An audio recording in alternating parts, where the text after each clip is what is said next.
예, 아침 일찍 취재 응해 주신 여러분들께 진심으로 감사드립니다. 대변인 임기가 다 끝나서 소통 간에 당분간 올 일이 없을 줄 알았는데 오늘 이렇게 개헌 제안을 가지고 찾아뵙게 되었습니다. 기자회견문 낭독에 앞서서 말씀드릴 것이 있습니다. 오늘 제가 드리는 권력구조 개헌 제안은 지난 20대 국회에서 헌법특위위원, 정개특위위원으로서의 활동 경험과 최근까지 전문가들과의 토론과 연구 결과에 따른 것입니다.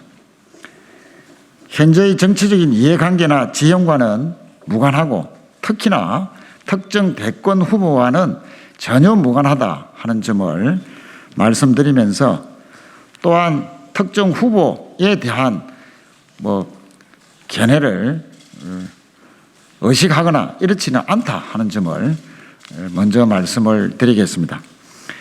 그래서 국회의원으로서 정치 개혁과 발전을 위해 가지는 순수한 의지의 발로다 하는 점을 거듭 말씀드리겠습니다. 기자회견문을 낭독하겠습니다. 2032년 3월에 4년 연임제 대통령 선거를 총선과 동시에 실시하고 대선은 결선 투표를 도입하는 개헌을 21대 국회가 차기 대통령과 함께 이루어낼 것을 제안드립니다. 한국 정치는 대립과 갈등이 일상화되어 왔습니다. 특히 장기적인 정책의 추진이 어려운 5년 단임제 하에서 행정부와 국회가 번번이 충돌하는 여소야대 상황까지 겹치는 경우에는 주요 정책의 추진은커녕 국정 운영 자체가 마비되는 상황도 종종 발생했습니다. 국가 발전에 이바지해야 될 정치가 오히려 발전에 걸림돌이 되어버리는 최악의 상황을 야기하게 되는 것입니다. 이를 극복하기 위해서는 권력구조 개헌에 대한 개헌이 절실합니다.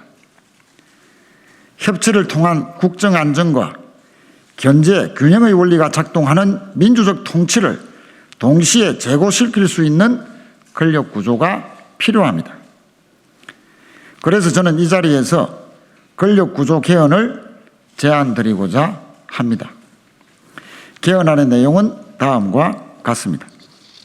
첫째, 2032년에 대선과 총선의 동시선거를 실시해야 합니다.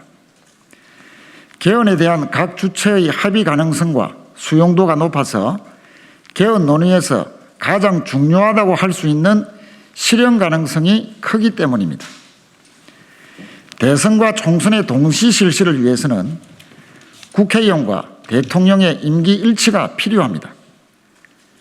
그리고 2032년은 20년 만에 대선과 총선이 모두 치러지는 해로 국회의원의 임기를 단 20일만 단축하여 조정하면 대통령과의 임기를 일치시킬 수 있어서 국회의원의 합의와 정당 간 합의 역시 용이할 것입니다.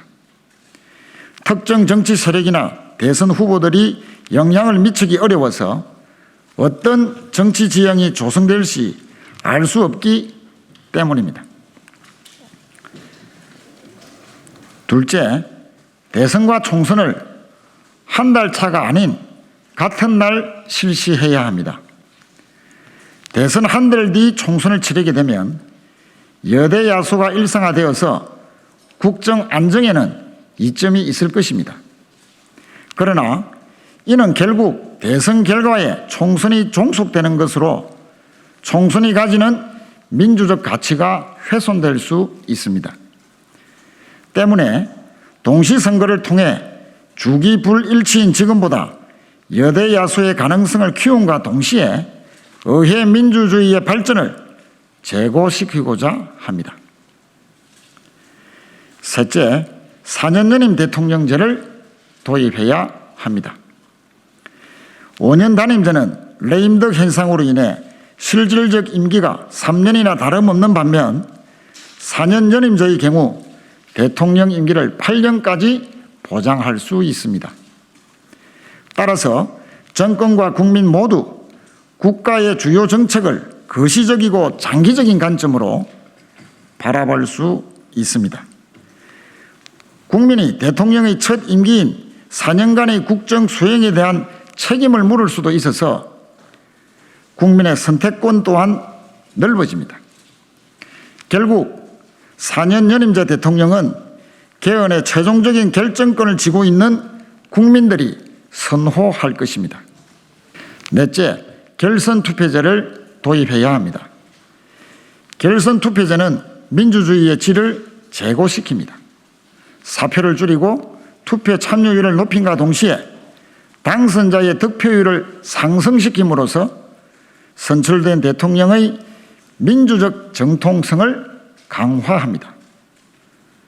또한 연합정치가 활성화되고 군소정당의 입지가 강화되는 등 사회적 다양성을 수용해서 국민 통합에도 기여할 것입니다.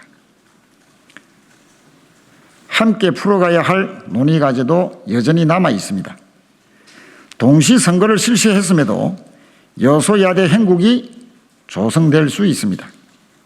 선거 결과 발생한 여소야대가 대통령 취임까지도 여대 연합이 조성되지 않고 대통령 임기 내내 지속될 수도 있기 때문입니다. 따라서 국회 추천 야당 총리를 헌법에 조문화하지는 않으면서도 정치적으로 관행화하는 것을 적극적으로 고려해야 합니다.